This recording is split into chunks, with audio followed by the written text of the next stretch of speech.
Greetings, fellow Charties. It's Ed here at the Trading Lab. Today we're doing something a little different. Instead of testing another hyped up, supposedly profitable trading strategy, I'm going to take you behind the curtain and show you how to test these yourselves using plain old TradingView easily and efficiently and without any special coding. I'm going to show you all the tricks I know, how to do it faster, more accurately, and most importantly, how to apply it to the exact way you trade yourself. I'll also walk you through the free spreadsheet I've linked in the description that includes a market randomizer, data entry and automatic analysis, a profit calculator, and a printable tally sheet for use in your own trading. Then after that, we'll go over some simple and speedy ways to vastly improve your own favorite strategy. It's something you can do in a single day that can really flip the switch, making a just okay method into a truly great one. And finally, stick around to the very end, and I'll show you some other great ideas you might not have thought of to put the finishing touches on your strategy and to be able to practice it exactly the way you trade it every day in real life. If you've watched my previous videos, you know we have a particular set of rules we use to test every strategy. We test them using 200 signals across 6 different randomly chosen markets, combined with 6 different randomly chosen timeframes. We use the same set of rules for each, so we can fairly compare one to another, and because of the random markets and timeframes, and the fact that we always test a couple of hundred signals, we can be fairly sure that any successful outcome means we have a fairly robust basic trading strategy. So the first thing you have to do is come up with your set of testing and trading rules. As an example, here are my rules because it's the way I trade. You can pause if you want to read them, but remember, these are just mine. You're going to decide on your rules the way you want to test, and you're going to stick to them tighter than yoga pants. Here's what you need to decide. Will you be entering with a market order at the close of the signal bar? Will it be a stop order just beyond the signal bar like I do? Maybe it's a limit order at something like 50% of the last leg. And where's your stop loss? Is it below the signal bar? Is it below the swing low?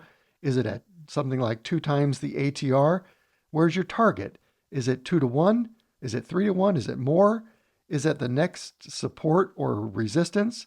Then do you move to break even at some point?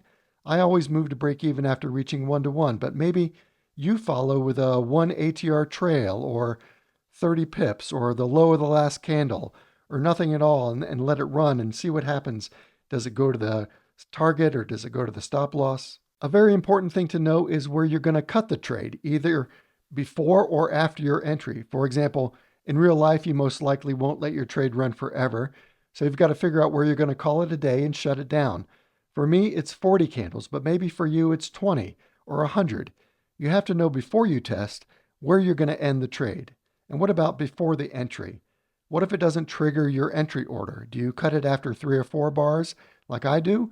Or do you only end it if the price moves backwards past your stop loss level? And one final thing you need to know, for your own testing, will you take overlapping signals? Meaning if you're already in a simulated trade and you get another signal, will you take another separate trade? Or will you add to the one you're already in? Once you've got your rules all clear, it's time to pick your markets. This makes it a good time to go over the free spreadsheet that I've linked in the description. It's in Google Sheets, so don't forget that once you open it, you'll need to save a copy for yourself before you can edit it and use it with your own data. Then you can modify or change anything you want. When you first open it, you'll be at the randomizer. You can see I've got the 28 forex pairs, Bitcoin, Ethereum, gold, and oil as my selections, but you can just modify this column to the markets you want to choose from. If you only have, say, 15 markets, then just list them in the first 15 rows, 1 to 15, blank the others, and change the number of choices blue box under the pair to 15. The same with the timeframes. Just keep the ones you want, list them starting in the first row, then change the choices to that number. The next column is the number of screens you scroll back from the present on TradingView to find a random starting point. You'll ultimately need to find 35 or 40 signals per market, and these numbers here, 7 to 15, work for me, but feel free to change them to accommodate the width of your own screen or your monitor, etc. Underneath the number of choices area is where the randomized results show, here in yellow. It recalculates every time you hit backspace, and usually whenever you make an entry in any cell. Here I'm just hitting backspace and you can see it refreshing. This is actually useful because every time you cut and paste, like I'm going to show you in a second, it automatically recalculates to give you the next random selection. So what I do is highlight the yellow pair, time frame, and screens back, Control C to copy it, and then paste values into the box below. Paste values just copies the contents of the cells, not the formatting. How you do it is written right above, right here. Control Shift V instead of the usual Control V to paste. As soon as you hit that, it refreshes the selection, so you can just Control C to copy it, Control Shift V into the next row, watch the selection refresh, and down the line. You'll see 3 additional rows, back up 1 to 3, so copy a few into there in case you can't find all 35 or 40 signals in one of your selections. I'll speed up the video here to show you how I complete this section, and then your selection of randomized markets and timeframes will be done. Now let's move next to the tally sheet. Look at the very bottom of this spreadsheet, and you'll see 4 tabs. This randomizer page, a data entry page, equity curve, and the tally sheet. Click on the tally sheet and you'll find a printer-ready copy of a form that has space for testing 2 strategies or a single strategy with a variation, such as a break-even stop or a different take-profit level. Here's what it looks like printed out and filled out with the selections we just made. The strategy, the pair, the time frame, the screens back, and room for 33 outcomes in each market, and a couple extra to total 200. Below that is bars, meaning how many bars or candles did it take to find those 33 or 34 signals. That's really simple to find. I'll show you how to do it in a moment when we look at an example. Your findings go in the results column here, and it will typically be between -1 and +2, assuming you use a 2-to-1 take profit, and will be to a single decimal place, such as -1.0, +1.2, +0.4, -0.6, +2.0, etc. Again, this will become clear once we're on the charts. Before we get to an example, let's take a look at the data entry and analysis spreadsheet here in another tab at the bottom. Generally, you edit only the things in the blue boxes, though you can easily modify any of the formulas to suit yourself. This is just what I use. These first 2 columns are where you enter your results. You, of course, don't always need 2 columns, but if you're comparing 2 strategies or a variation of one, you can put both sets of data here and compare the results as well as the equity curves. The curves are located here, also along the bottom tab. This total bars checked area has places for you to enter those bar counts at the bottom of your handwritten tally sheet, and it'll total them up for you. It'll also calculate the bars between the signals. Again, the number of bars checked is very easily found in TradingView, and I'll show you that here in a second. Here, you can set the amount you want to risk and your starting balance, and here will be the ending balance and the maximum drawdown. The other results are summarized over here. These include the win rate, meaning any positive outcome, the 1 to 2 win rate, which you can modify to be 1 to 3 or whatever you like, the average return per dollar you put at risk, the percent profit or loss per 100 trades, how often you get a signal, the maximum drawdown, and my favorite, the number of trades needed per day on average to earn you 1 R per day, or the amount you typically risk per trade in profit.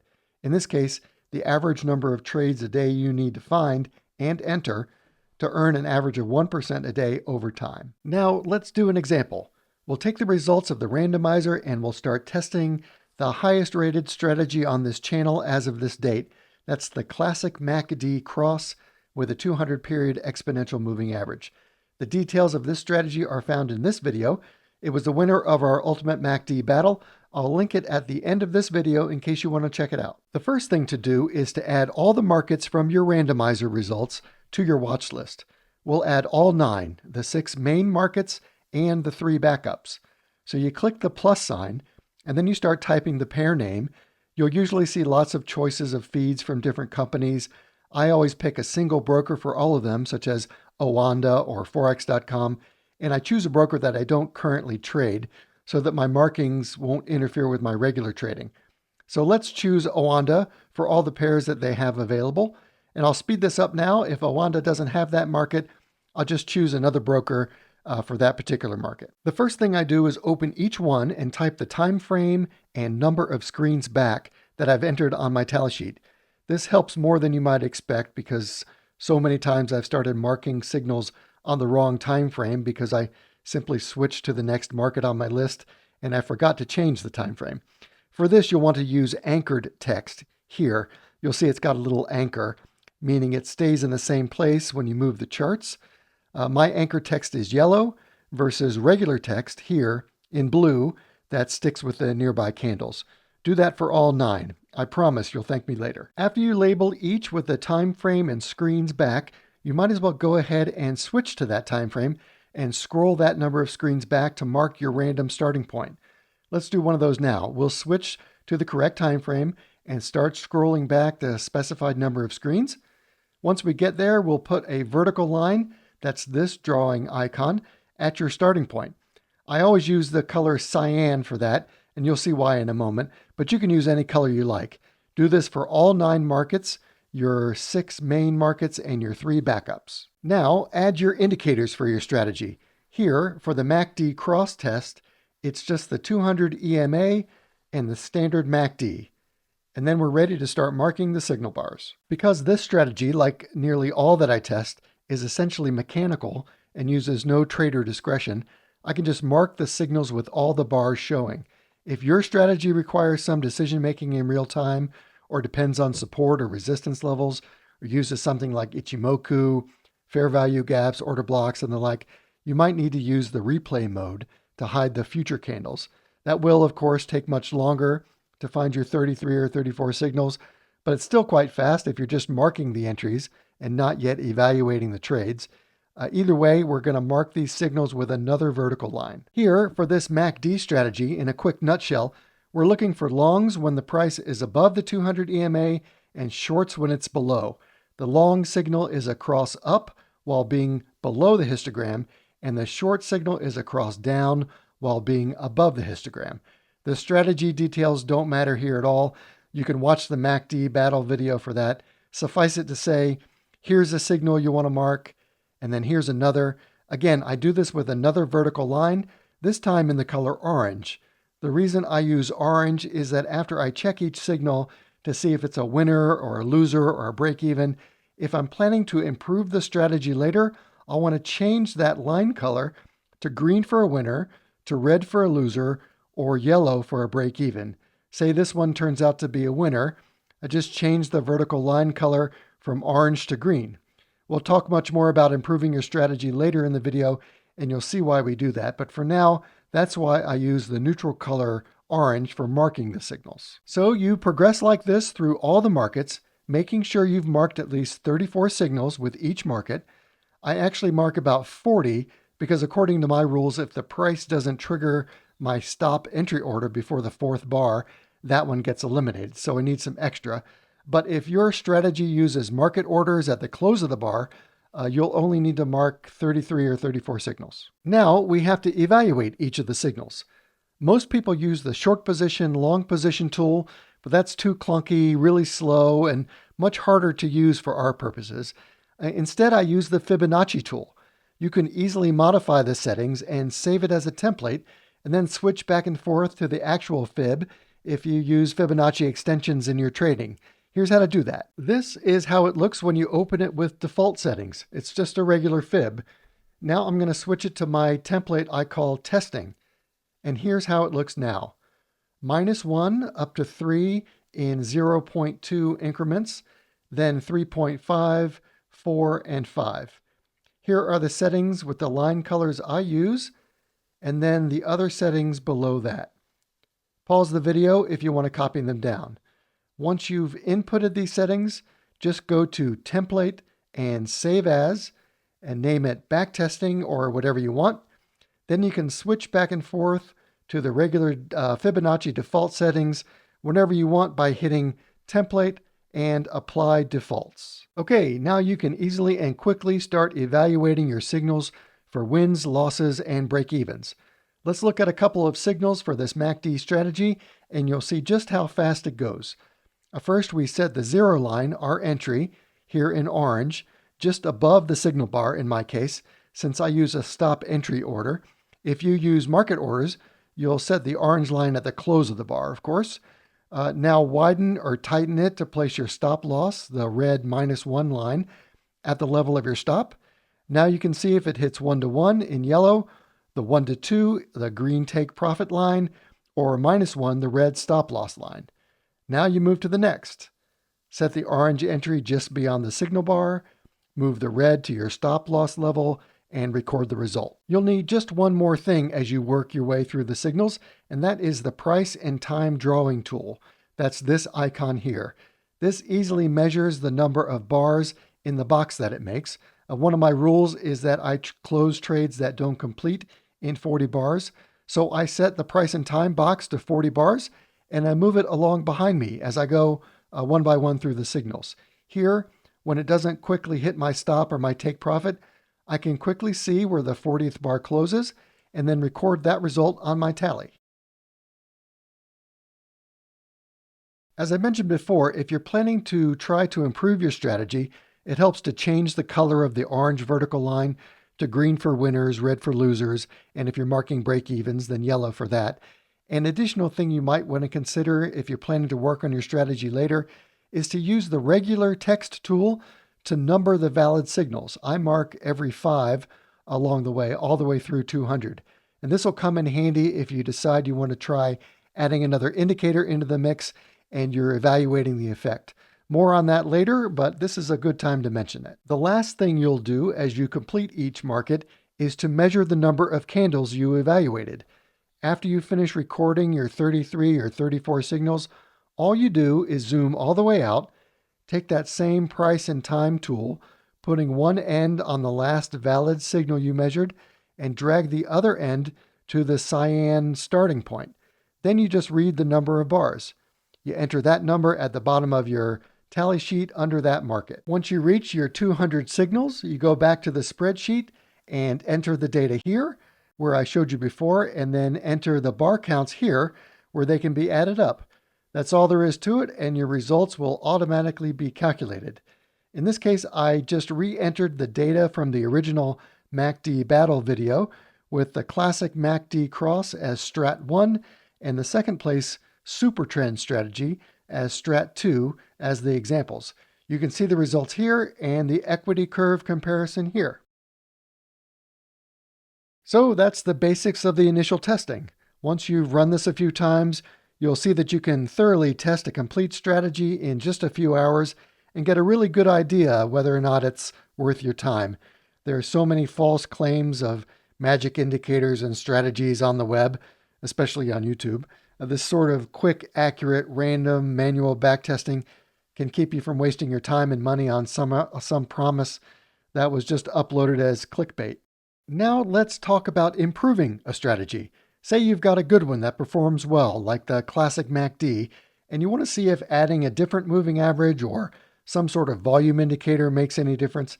If you marked your winners and losers with colored lines and numbered your signals like I mentioned, it only takes a few minutes to run through a few different indicators to see if anything is obviously helpful. All you need is a notebook or a piece of paper numbered 1 to 200.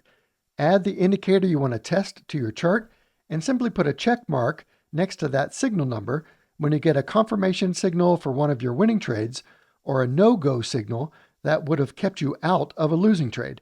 Remember, either one makes or saves you money and both increase your win rate and percent return. Add those up and compare it to your winning percentages from the data analysis. You should also mark the sad occasions when it would have kept you out of a winning trade or unfortunately confirmed a losing trade.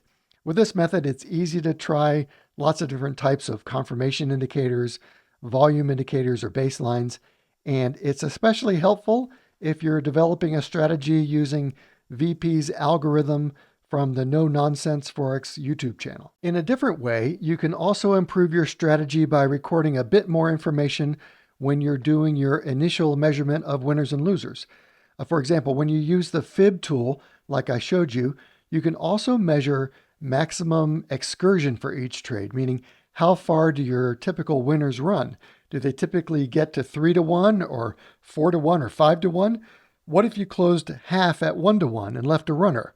What if you used a different stop? These questions aren't as easy to answer as adding an indicator and marking a plus or a minus on your little piece of paper, but you can still use the same signals to tally more complicated information. Simply use this highlighter tool here to mark if what you're evaluating was a winner or loser in different scenarios by putting a green or a red dot directly on the vertical line. And you can line up the dots to show, for example, the differences between different stop loss levels, like 1 ATR or 1.5 ATR, or maybe different take profit levels or things like that. And finally, once you've got the best strategy you can develop, it's time to do some final testing and evaluation to get a real sense of how it will perform in the real world. One thing you can do is use this sessions indicator, setting it to show just the times of day you trade. Do your backtesting only in your particular session and with your preferred time frame, and use the randomizer just to pick the markets. You should also consider turning on the news indicator under chart settings and setting it to show past news events during the session that you trade. Very likely you would exit before the news or not take entries just before the announcements. So your backtesting results will likely be more realistic if you're aware of when news was dropping. Lastly, virtually every person at the top of their field in sports or music or gaming practices on a regular basis, probably daily. If you're serious about this as a profession, you need to practice too. Discipline yourself to practice your strategy on a random chart in replay mode every day. Personally, I do a minimum of 25 minutes or 1 Pomodoro every day. Even though my personal strategy only has a small discretionary component, it's been extremely helpful to practice it 7 days a week. And so now I can recognize patterns and trend changes a lot faster during live trading. All right, I know I've hit you with a lot during this video, but just start with the basics using the free spreadsheet linked in the description. If you don't have a strategy yet, just pick one that looks reasonable from the thousands of YouTube videos out there. The channel Trade Pro is a good place to start. You'll begin to see how fast this can eliminate the bad strategies and give you ideas for what works and what doesn't. Refer back to this video when necessary, and it won't be long before you've found something that really works and hopefully fits your personality and your lifestyle. Thanks for watching to the end, and I'll see you again very soon with another real strategy testing video. In the meantime, click on the thumbnail on the next screen to watch the MACD battle video, where the winner is the top rated strategy on this channel so far. Take good care, and I wish you the very best trading.